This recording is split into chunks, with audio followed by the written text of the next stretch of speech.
बुराई के प्रति असावधान नहीं रहना है। हाँ, तुम जितने सावधान रहोगे उतना हमारे लिए बहुत ही अच्छा होगा, क्योंकि आज का जो वक्त है यह हम देख रहे हैं, वक्त हमारे हाथ में नहीं है अभी, वक्त हमारे हाथ से बहुत पहले चला गया। क्यों? तो हम यहाँ पे ये बात हमारे लिए लागू हो गई है, यही बातों से हम पीछे हट गए। नहीं तो बाबा साहब के बच्चे बहुत आगे गए रहते। ऐसे यहाँ पर वहां ये आलस आया गया, ढिलाई दी, हाँ जाने दो क्या करना है। अच्छा मेरे को मिला, मैं चुपचाप रहती हूँ, जिसको मिला वो चुपचाप रहा, उसने उसको बांटने की कोशिश की नहीं। और आप ही सोचो कि हमें आज तक ऐसा गुरु नहीं मिला जो हमें ये बताने के लिए कि आपके हाथों से अच्छे कर्म करो। जैसा मैं पढ़ा हूं, आपको भी पढ़ा रहा हूं, कम से कम आप भी पढ़ो। नहीं तो आप हम देखते हैं कि बाकी के बनते जी अपन जाते हैं, फिर कहीं पूजा वूजा होती है, फिर वो प्रवचन होता है, तो उनका प्रवचन सुनते रहना है, सिर्फ हमको ऐसे भूत बन के सुनना है, वो बता रहे हमको मान हिलाना है, और उनमें से किसी को कुछ पता भी नहीं, किसी को समझ में भी नहीं आएगा, फिर भी हमें चुप रहना है। अगर बीच में किसी ने बोल दिया बनते जी ऐसा, आपको मालूम है क्या, आप पढ़े लिखे हैं, आपको समझता है वो क्या होता है, तो हमको पूछो, हम बनते जी हैं, हमको पूछो क्या है, तो हम इतने पढ़े हैं, हमको मालूम है, तुम सब रॉन्ग हो और हम सही है। ऐसे पढ़ाने वाले बनते जी लोग हैं। लेकिन यहाँ जो हमारे गुरु है वो खुद इतने पढ़े लिखे हैं और वो आपको तैयार कर रहे हैं। आपके हाथ से अच्छे कर्म होनी चाहिए, अच्छी पढ़ाई करके आप अच्छे लोग तैयार करो। अब जब हम तैयार हो जाएंगे तो हम तो 4 लोगों को तैयार करेंगे। हम यहाँ से जाएंगे तो खाली हाथ तो नहीं जाएंगे, क्योंकि हमारे माइंड में तो हम सब लेके जाएंगे ना, जितना कुछ उन्होंने पढ़ा है उतना हम लेके जाएंगे, उस बीच कहीं तो भी करेंगे, तो कब अकुशल कर्म की तरफ बढ़ जाते हैं इसका ध्यान नहीं रहता, क्योंकि हम ढील देते हैं और सतर्क नहीं रहते, उसकी वजह से हमें अकुशल कर्म होते हैं, और अकुशल कर्म होने की वजह से गुनहगारी होती है। ऐसे तो मैंने अभी बताया भी कि क्राइम कैसे होता है। तो इसी तरह ये बातें ध्यान में रखें, ये पॉइंट जो है ये नोटेड पॉइंट है हमारे मन में रखने के लिए और हर वक्त सतर्क रहने के लिए। तो आप लोगों ने शांति से, तो आप लोग जो है कभी भी जब 4 लोग कुछ कोई भी कार्य करते हैं, तो 4 लोग जब कार्य करते हैं तो विश्वास रखना बहुत जरूरी है एकमेकवर मिळाले। तर म्हणूनच अशा काही गोष्टी आहेत ज्या आपण इथे बसून करू शकतो, ह्या तुम्ही घरी करू शकता होत्या का? आता तुम्ही घरी राहिले असत्या तर तुम्हाला ह्या सर्व गोष्टी आल्या असत्या का? कुठेतरी तुम्हाला वाटलं असतं की नाही आम्ही 4 लोकात गेलं पाहिजे, वावरलं पाहिजे का?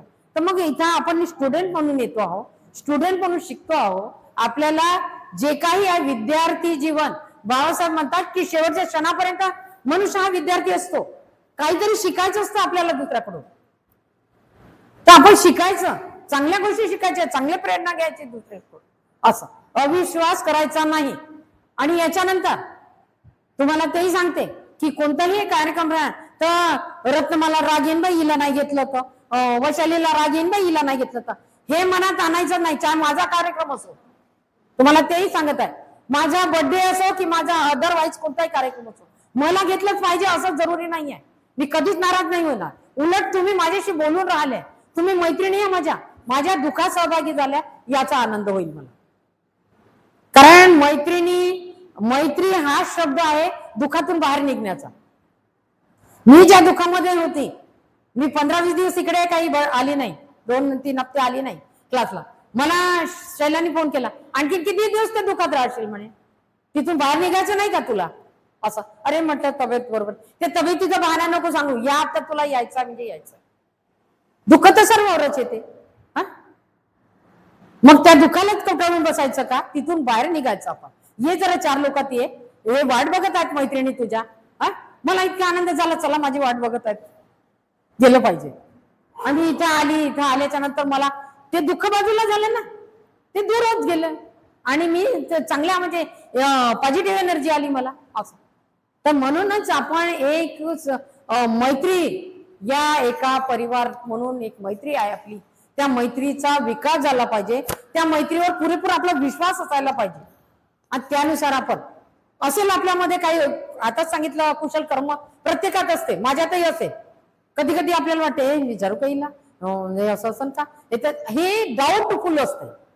तर परिवर्तन यालाच म्हणते की जे डाऊट आपल्या मनामध्ये असतात ते दूर करा, ते अकुशल कर्म दूर करा आणि कुशल कर्म करण्याची तयारी ठेवा. आणि मग बघा आपल्याला काय कसं पॉझिटिव्ह आणि कसं वाटेल की आपण किती चांगले स्टुडंट आहोत, बेस्ट स्टुडंट आहोत आपण. भंतेजी शिकवतात ना, आम्ही आपण एवढा लवकर म्हणजे कॅच करतो, म्हणजे आपण बेस्ट स्टुडंट नाही का? भंतेजी कधी सर्टिफिकेट देतील आपल्याला, कधी नाही, आपणच घ्यायचं सर्टिफिकेट बेस्ट स्टुडंट. हा कॉन्फिडन्स असायला पाहिजे आमच्यात काही ना काही. आता प्रत्येकच गोष्ट भंतेजीची मला समजते असं नाही, मी सांगते माझ्यातलं असं की प्रत्येकच वेळेला भंतेजी सांगतात ते गोष्ट मला समजते असं नाही. मी माझ्या स्तरावर, बौद्धिक स्तरावर मी विचार करते त्याचा आणि मी प्रयत्न करते. हा मी माझ्यातर्फे प्रयत्न करते ते हे करायचं. इथून अर्ध इथून घेते, अर्ध थोडस आपल्या स्तर मधून घेते असं म्हणायचं आणि मग तुमच्या समोर स्पीच देते. तर म्हणून म्हणते की मला जशी आनंद होते, फक्त एवढंच वाटते कमीत कमी मी इतकं तर बोलू शकले यांच्यासमोर, इतकं तर यांना सांगू शकली, इतकं कॉन्फिडन्स तर आहे माझ्यात.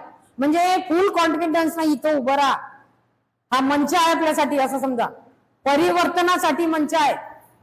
आणि यांना म्हणावं की यांना कसं यांना कसं नाही जमतच नाही. अरे तुम्हाला सर्व जमते पण घाबरता तुम्ही, कॉन्फिडन्स नाही आहे तुमचा म्हणून तुम्ही मागे राहता. असं नाही करायचं, जेवढं येते तेवढंच सांगायचं. आणि विश्वास ना मैत्री हे कायम टिकली पाहिजे या परिवारात. सेमिनार मध्ये, या बुद्धिस्ट सेमिनारचा हा समीकरण आहे. हे समीकरण प्रत्येक वेळेला पडावर लिहून देईल का मी, आठवण करून देईल तुम्हाला. हे समीकरण आहे, जसं आपण भंतेजीवर विश्वास ठेवतो तसं एकमेकांवर विश्वास ठेवायचा. आणि याच्यानंतरचे कार्य होतील तर बाई मला स्वप्नानं चांगलंच नाही घेतलं आणि नक्की नाही इतकेच पैसे दिले बाई सुषमानं, हो ना तिच्याशी तर ती गोड राहते आणि माझ्या वेळाला तेव्हा हे नाही केलं. असं मनामध्ये भगिनींनो कोणाच्याही काही येऊ देऊ नका. मी तुमच्यातच आहे, तुम्ही माझ्यात. मैत्रिणी आहो, कमी जास्त होत असते, त्याची नाराजी करू नका. जेही होते ते चांगल्यासाठी होते.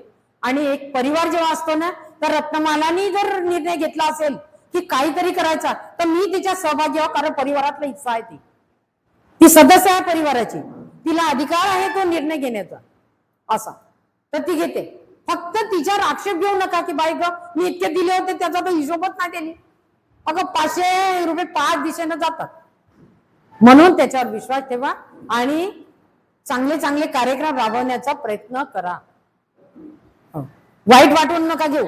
तुम्हाला क्षमा मागते, तुमच्या भावना माझ्या बोलण्यामुळे तुमच्या जर भावना दुखावल्या असतील तर मी पुन्हा तुम्हाला क्षमा मागते हात जोडून. पण लक्षात ठेवा फक्त की जे काही आपण इथं कार्य करतो ते विश्वासाने करायचं आहे.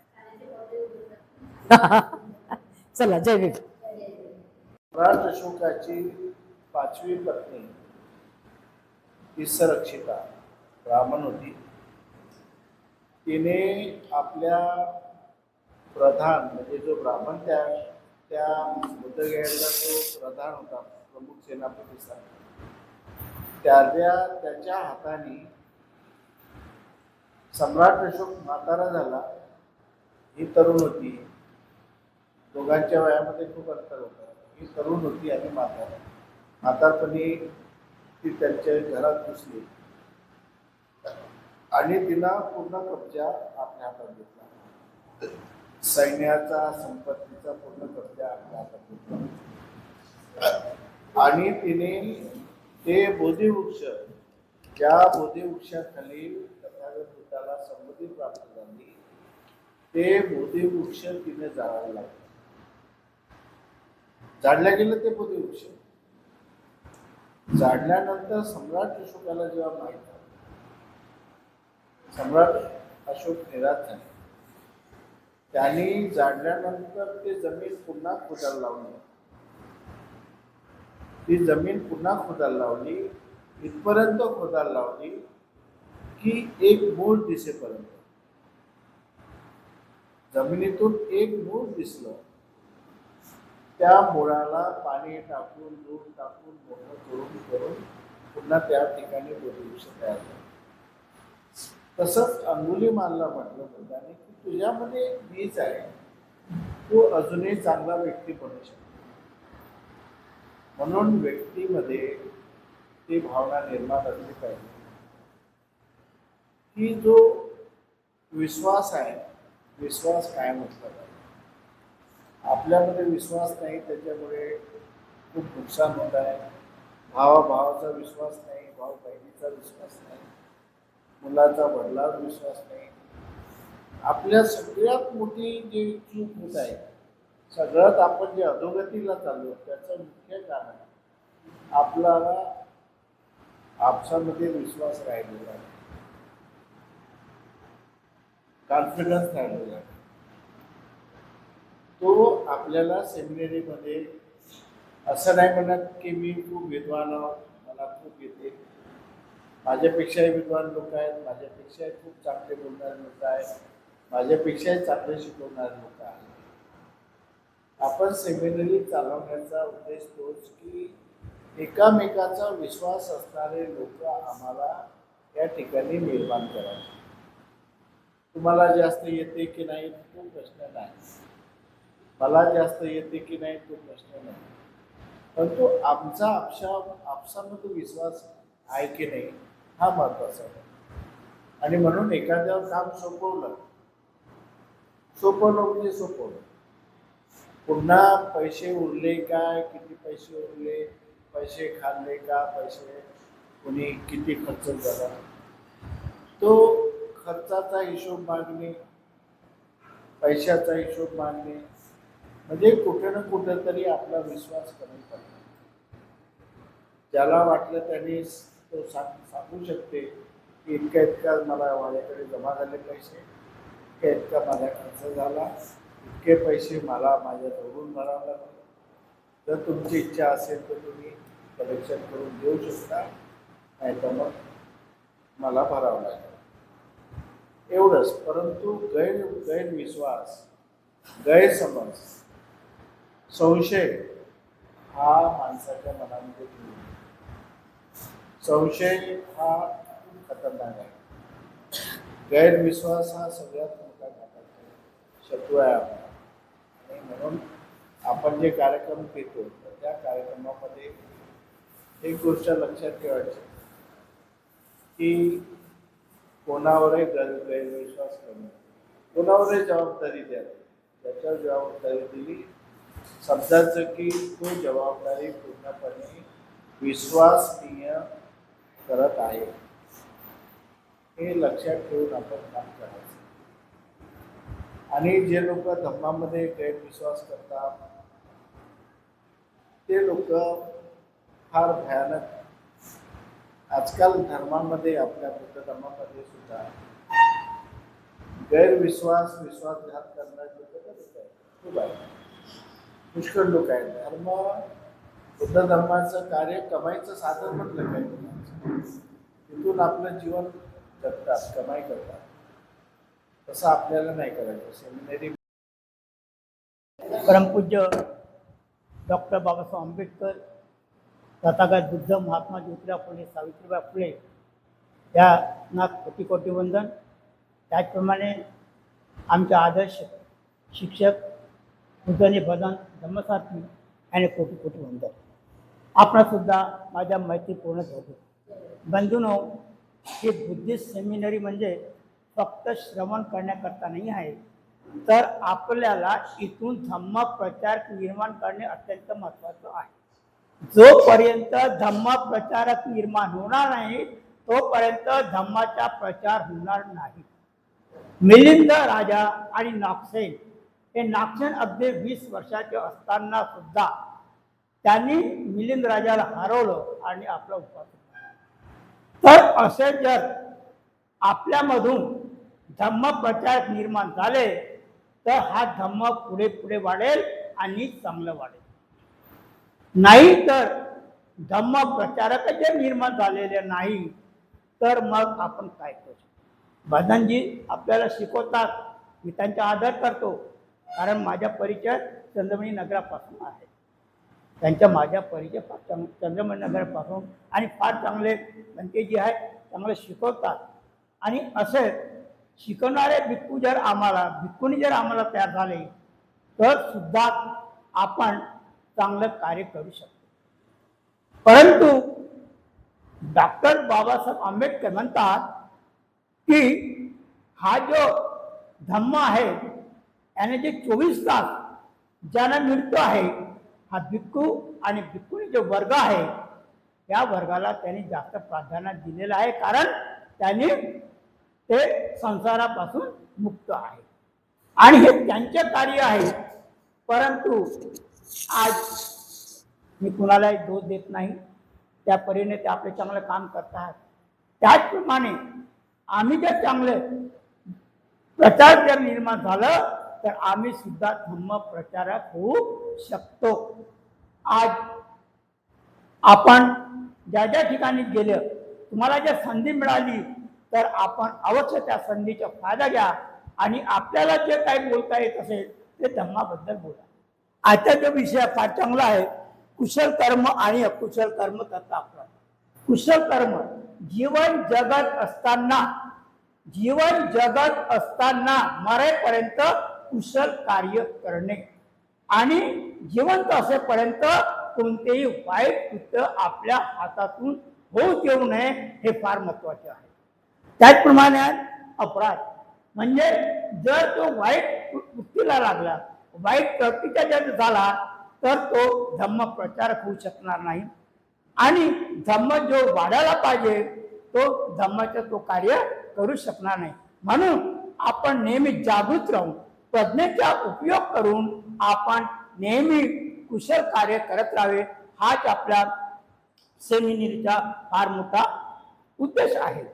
आणि त्याच्यानंतर आहे कुशल कर्म. हे जे कुशल कर्म करतो आहे हे एकदाच नाही तर नेहमी करत राहायला पाहिजे. ज्याने नेहमी करत राहिलं तर त्याचा आपला सुद्धा फायदा होतो आणि दुसऱ्याला सुद्धा फायदा होतो. त्याचा आनंद जितका त्याला मिळतो तितका सुद्धा मलाही मिळतो, कारण की मी माझ्या हातून चांगले कार्य केलेलं आहे आणि त्या चांगले कार्य केल्यामुळे जो ज्या प्रवृत्तीला जात होता, ज्या वाईट वृत्तीला जात होता, आपण त्यांना धम्म सांगितल्यामुळे तो काय झाला, तो कुशल कार्य करायला लागला. म्हणजे आपलाही फायदा झाला, कारण आपण कुशल कार्य करतच राहतो, परंतु त्याला त्या वाईट कृत्यापासून आपण प्रवृत्त केलेलं आहे आणि म्हणून आपण हे फार चांगलं कार्य केलेलं आहे. हे बार बार नेहमी करायला पाहिजे, एकदाच होणार नाही. नेहमी चांगले कार्य करत राहायला पाहिजे. जो वाईट कृतीचा असेल तर त्याला नेहमी समजायला पाहिजे की बाबू ह्या वाईट कृत्यामुळे तुझं तर नुकसान होय, परंतु तुझ्या परिवाराचं सुद्धा नुकसान होणार आहे. उदाहरणार्थ वाईट व्यसन जे आहे, खर्रा खाणं आहे, दारू पिणं आहे, हे दारू तो एकटाच पीठ पण चांगली जर वस्तू आणलं तर त्या परिवारामध्ये जे काही चांगले लोक जे परिवाराचे काही सदस्य आहेत त्या सर्वांना मिळेल आणि ते सुखी आणि समाधानाने जीवन जगू शकते. आणि म्हणून नेहमी कुशल कार्य करणे अति महत्वाचे आहे. संचय सुखकारक होत आहे. केव्हाही कुशल कार्य केलं तर हे संचय होतो आपल्यामध्ये. हे काय होतं, त्याचे संचय निर्माण होतो आणि चांगलं कार्य करण्याची आपल्याला प्रवृत्ती निर्माण होते आहे किंवा मी आज जो आहे तो आज मी चांगलं कार्य करण्यासाठी मी इथे उभा आहे आणि आपण आपल्या जीवनामध्ये चांगलं कार्य करायला पाहिजे. या चांगलं कार्य करीत असताना सुद्धा आपल्याला वाईट सुद्धा प्रसंग येतात. वाईट सुद्धा प्रसंग आपल्याला काही लोकही म्हणतील हा काय सांगतोय, एकटा बडबडतो काहीतरी सांगतो आहे, त्याच्याकडे लक्ष न देता त्याच्याकडे दुर्लक्ष न करता, कारण आपण स्वतः काय करतो हे महत्वाचे आहे. आपण स्वतः काय करतो हे महत्वाचे आहे.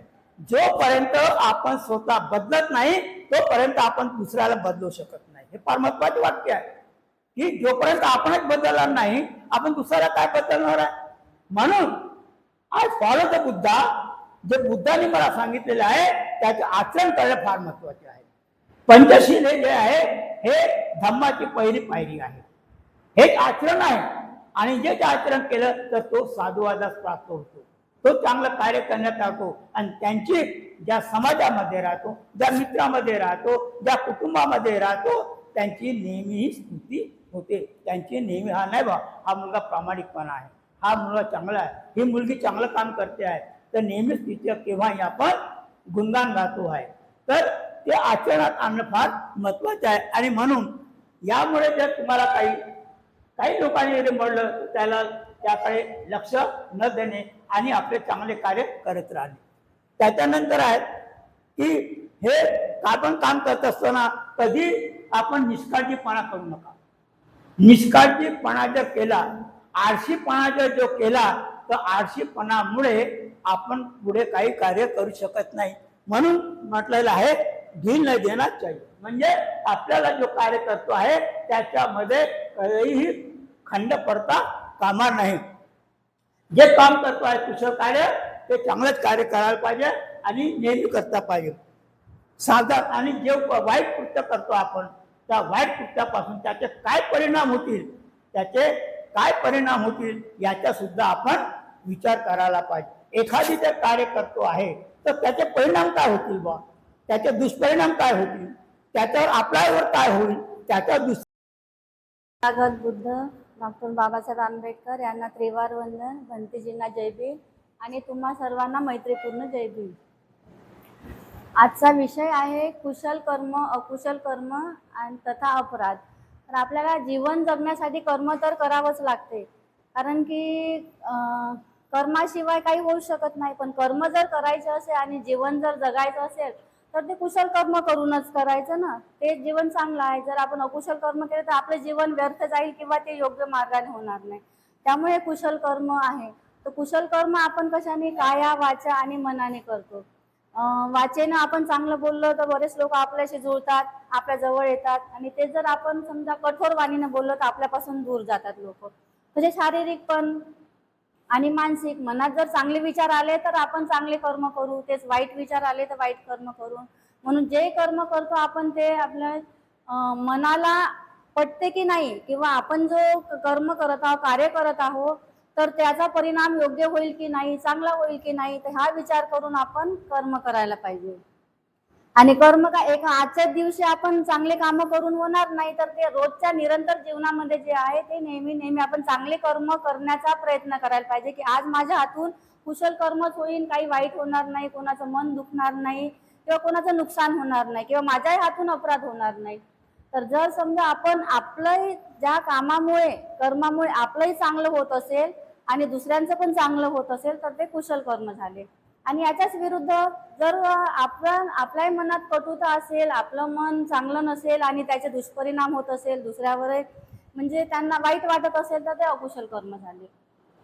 आणि त्याचा जर संचय केला तर आपण जे कुशल, आपल्याला वाटते की समोरचा व्यक्ती कोणी आहे तो तर कुशल कर्म करत नाही आहे, आपल्यासोबत चांगला वागत नाही, मग आपण का बरं त्याच्यासोबत चांगलं वागायचं. पण असं आहे की आपण जर चांगलं वागत राहिलो नेहमी तर ते आपले जे सुखाचे किंवा कुशल कर्माचे जे कर्म आहे ते जमा होतात आपले. आणि जेव्हाही आपल्याला कधी कोणती गरज पडली किंवा काही पडली तर ते बरोबर आपल्याला साथ देतात. हा माझा तरी अनुभव आहे की चांगल्या कर्माचे फळ चांगलेच मिळतात. ते हे नका करू की बा तेव्हा माझ्यासोबत तसा वागला तर मी तसा वागायला पाहिजे, ते त्याचे कर्म झाले. पण आपले कर्म आपण चांगले करायला पाहिजे, ते कधी उपयोगी पडतात. मग आपल्याला कोणाची गरज नाही, ते कर्मच आपल्या सोबत राहतात. हा, आणि ते तर आणि आपण इतके जण आहोत आपल्या क्लासमध्ये, सगळ्यांचे विचार म्हणजे एकसारखे नाही राहत, कारण की प्रत्येकाची परिस्थिती किंवा आपल्या घरचं बॅकग्राऊंड राहते. आता प्रत्येक जण घरून येतो आपल्या, आता कोणत्या विचारात राहतो, कोणाला कोणतं दुःख, कोणाला कोणतं संकट. तर जर समजा आपण बोललो पण आपल्याबद्दल कोणी असं वेगळ्या विचाराने किंवा आपलं रागवलं तर आपण त्याची मनस्थिती समजून घ्यायला पाहिजे की हा असा तर नाही बोलत, पण याची काहीतरी मनस्थिती किंवा त्याला अडचण असेल, प्रॉब्लेम असेल म्हणून तो तसा बोलला, तर हे आपण समजून घ्यायला पाहिजे. म्हणजे विचार बिलकुल वाईट ठेवायचे नाही मनात. तो व्यक्ती समजून घ्यायचा. आपण नेहमी सगळ्यांना ओळखतो, पण एखादी वेळेस जर त्याच्या हातून काही हे झालं की नाही हा असंच बोलते, असं हे करायचं नाही. त्याचं आपण जाणून घेतलं पाहिजे का बरं, काय दुःख आहे, काय आहे, त्याच्यातून आपण त्याला प्रॉब्लेम सॉल्व्ह केला पाहिजे. आणि ढील नाही देणं म्हणजे हे कार्य वारंवार करत राहिले पाहिजे. वारंवार करत राहिले तर आपल्याला ते सवय होऊन जाते की नाही, माझ्या हातून चांगलेच कर्म घडले पाहिजे, कुशल कर्म घडले पाहिजे. वाईट म्हणजे आपल्या हातून घडतच नाही, मग एक सवय होऊन जाते आपल्याला कुशल कर्म करण्याची. तरी वारंवार करत राहायचे. आणि कर्म करणे में जल्दी करना चाहिए म्हणजे आपलं जे मन आहे ते भटकत राहते नेहमी. आता माझ्या मनात चांगला विचार आला किंवा चांगला विचार सुचला मला, पण लगेच 5 मिनिटं 1 सेकंड मध्ये कधी बदलल आणि दूषित मन होईल हे सांगता येत नाही. म्हणून कर्म आता माझ्या मनात चांगला विचार आला किंवा कोणती चांगली लाईन आली पटकन ती करायला पाहिजे. आता घरी राहतो आम्ही, आमच्या मनात चांगले विचार येते, पण जर ते लगेच दुसऱ्या कामात लागलो की ते विसरून जातो. तर म्हणून जल्दी करना चाहिए, खरीच गोष्ट आहे. बुराई के बुराई के प्रति सावधान नहीं रहना चाहिए. बुराई के प्रति असावधान नहीं रहना चाहिए. आता बुराई म्हणजे चांगल्या वाईट गोष्टी दोन्ही राहतात. तर आपल्याला फक्त सावध राहावं लागते की कोण आपल्याला योग्य मार्गाने नेऊ शकते किंवा कोण आपल्याबद्दल चांगले विचार करू शकतात. आता बरेच लोक राहतात आपल्याबद्दल कोणी वाईट विचाराने वागणार की ही समोर चालली आहे किंवा ही चांगलं होत आहे, हिला सर्वजण चांगलं म्हणतात, हिला कसं वाईट म्हणता येईल, असे लोक आहेत. पण त्यांच्याबद्दल विचार करायचा नाही, ते बाजूला ठेवायचा. आणि असा विश्वास तयार करायचा स्वतःवर की एवढे लोक आहे तर माझ्या हातून असा अविश्वास घडला नाही पाहिजे, कोणाचं नुकसान झालं नाही पाहिजे किंवा मी कोणाची चोरी नाही केली पाहिजे, की त्याची वस्तू की ही बाई नाही, ही बाई जर कोणती वस्तू दिली तर इमानदारीने मला परत करेल किंवा बरोबर ठेवेल, असा विश्वास पाहिजे. आणि प्रत्येकाने आपला एकमेकावर दाखवला पाहिजे. तर तो विश्वास आहे. आता मी माझं उदाहरण देते की माझ्याकडे 25 वर्षापासून भिशी चालवत आहे मी. तर आणि आमचा एरिया तुम्हाला सर्वांना माहित आहे, बरेच लोक आहे, बऱ्याच भिशा बंद झाल्या आहेत. पण आता म्हणजे माझ्यावर विश्वास आहे लोकांचा की ही मला जेव्हा काम पडेल तेव्हा मला ही त्या महिन्यात भिशी देते. कोणी लग्नासाठी टाकतात, कोणी कोण मुलांच्या एक्झामची फीस भरायची राहते, तर बरोबर मी सांगते त्यांना की ठीक आहे, तुला ह्या महिन्यात गरज आहे का, मी तुला देते. तर आता 25 वर्ष भिशी चालवणं साधी गोष्ट नाही. एकाचंही भांडण किंवा माहिती नाही बऱ्याच लोकांना की ही बाई भिशी चाल बिलकुल चुपचाप मध्ये जिचा व्यवहार तिच्या सोबत नाही, तर असे आहे. एक विश्वास समजा मी हे केला तर मला आता कोणासोबत कोणता व्यवहार करायचा किंवा हे करण्याचा अजिबात भीती वाटत नाही. म्हणजे एक हे तयार झालंय की आपल्याला इमानदारीने काम करायचं आहे आणि सगळ्यांचे कामं भागवायचे आहे. कारण की प्रत्येक व्यक्ती हा मेहनत करतो आणि मेहनतीने कोणावर विश्वास करते की प्रत्येकाला अडचणी राहतात, तर हे माझं बाई ही बाई काम भागवेल, तर विश्वासानं येते माझ्याकडे. मला याच्यात खूप खुशी आणि आनंद आहे की मी म्हणजे इमानदारीने काम करते. कोणती तरी आपण समाजात राहतो तर समाजाची पण जबाबदारी आहे आपल्यावर. आणि कोणाचे पैसे न घेता, नाही तर कोणी पैसे घेतात जास्तीचे घेते, पण आपण आपल्या समाजाला ओळखलं पाहिजे की प्रत्येक जण गरिबीत आहे आणि प्रत्येक महिला पण काम करत आहे मेहनत. म्हणजे घरी त्या राहू शकत नाही, समजा त्यांना कामाला जावंच लागते कारण की कोणत्या तरी जबाबदाऱ्या राहतात एवढ्या महागाईच्या जमान्यात. तर ती एक म्हणजे विश्वास ठेवण्याची गोष्ट आहे. म्हणून विश्वास असला पाहिजे. आता तुम्ही इतक्या लोकांनी माझ्यावर विश्वास ठेवला तर तुम्ही आता ते बघा, कारण की कार्यक्रम केला आहे आपण. मला वाटलं नाही की माझा हा म्हणजे दुसऱ्यासाठी कार्यक्रम करते, मी एक परिवार समजून माझं काम केलं आणि मला खूप खुशी झाली की मी इतका मोठा कार्यक्रम करू शकले. मी कोणाच्या भरोशावर राहिली नाही, कारण की सगळ्यांना कामं राहतात, सगळ्या येतीलच असं नाही. हे माझं काम आहे, मला जबाबदारी घ्यावं लागेल. तर एक विश्वास आहे, एक जबाबदारी आहे. आपण जर आपलं सर्वांना मानलं तर हे असे कामं होऊ शकतात. तर आपण परिवार आहे, सर्वांनी परिवारासारखं राहिलं पाहिजे, एकमेकावर विश्वास ठेवला पाहिजे आणि तेव्हाच हे धम्म कार्याचं जे आपली सेमिनरी आहे ते समोर जाईल आणि आपण तयार होऊ, हे समोर नेऊ ठेवू नाही. आता एवढं समजलं, मला एवढं सांगते आणि माझे 2 शब्द संपवते. सर्वांना जय भीम.